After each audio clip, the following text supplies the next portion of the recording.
বৈষম্যবিরোধী ছাত্র আন্দোলনের প্রান্তিক পর্যায়ের সদস্য যারা রয়েছে বর্ডার এরিয়াতে, তাদের সাথে কথাবার্তা বলে দেখেছি যে বর্ডার অঞ্চল দিয়ে বিভিন্ন ধরনের অটোমেটিক অস্ত্রশস্ত্র ঢুকতেছে বাংলাদেশে। বিজিবি কোনো কেয়ার করতেছে না, সরকারও কোনো কেয়ার করতেছে না, ফলে যা হওয়ার তা হবে আর কি। আমার যেটা ধারণা, নির্বাচনের এক সপ্তাহ আগে থেকে নির্বাচনের এক সপ্তাহ পর্যন্ত দেশে চূড়ান্ত রকমের একটা স্যাবোটাজ ঘটবে এবং ইন্টারিম সরকারের এটা সামাল দেওয়ার কোনো ধরনের কোনো উদ্যোগ আমরা দেখতেছি না এবং ইন্টারিম সরকার এটা আসলে সামলাতেই পারবে না। ফলতে আমার মনে হচ্ছে না যে আসলে নির্বাচন হবে, বা নির্বাচন যদি হয়, ভোট হয়, সেক্ষেত্রে ক্ষমতার ভাগাভাগির জন্য এমন ধরনের কিছু ঘটবে যেটা আসলে বলার ভাষা এখন আমার কাছে নাই। আর আমি এখন বলতেও চাচ্ছি না, কারণ চারপাশে যে অবস্থা, সেখানে আমার নিরাপত্তাহীনতা আমি ভুগতেছি। বৈষম্য বিরোধী ছাত্র আন্দোলনের অন্যতম সমন্বয়ক হিসেবে বর্তমান বাংলাদেশের প্রেক্ষাপটকে আপনি কীভাবে দেখছেন?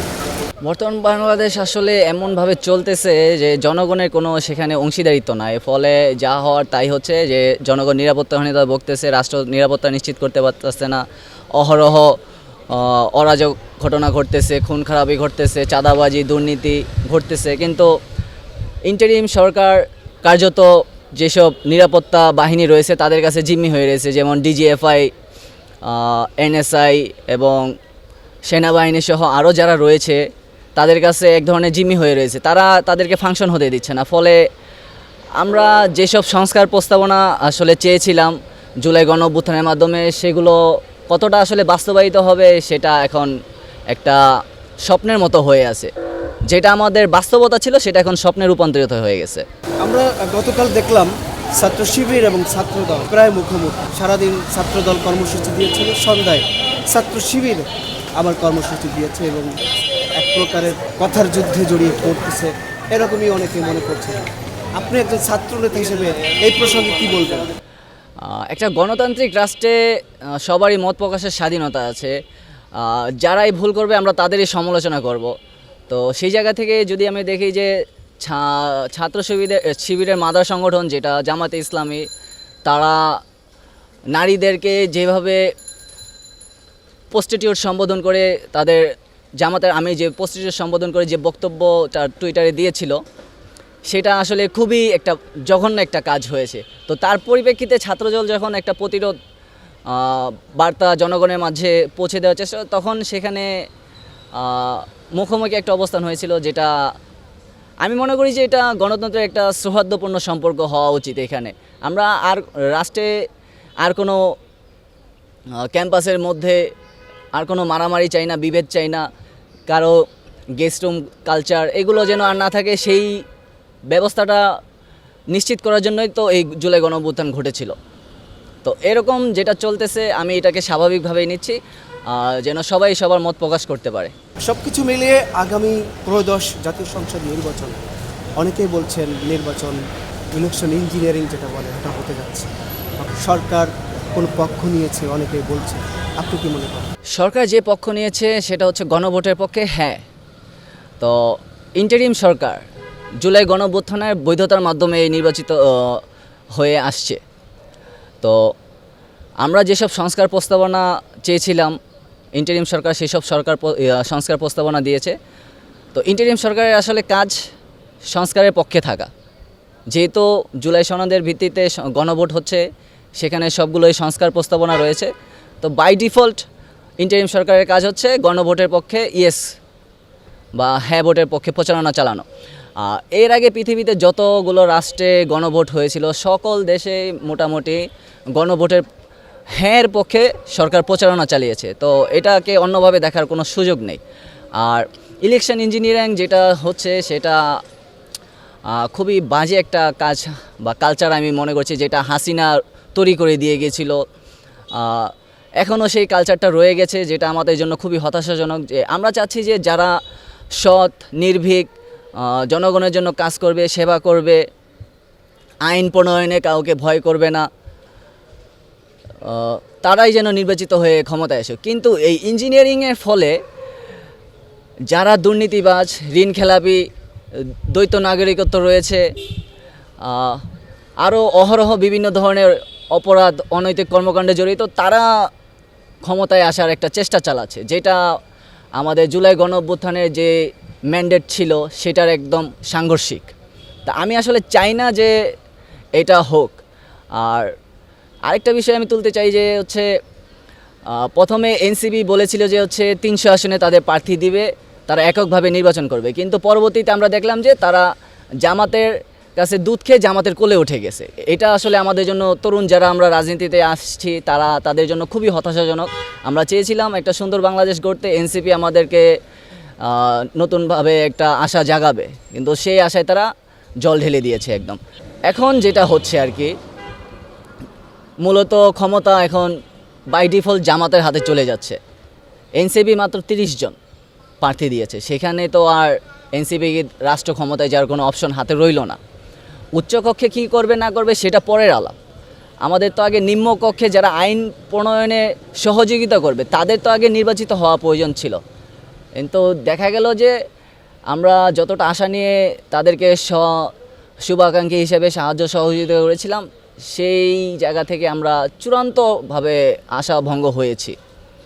আর বিএনপি সম্পর্কে বলতে গেলে তারা তো বাই ডিফল্ট একটা ডিজিএফআই বা হচ্ছে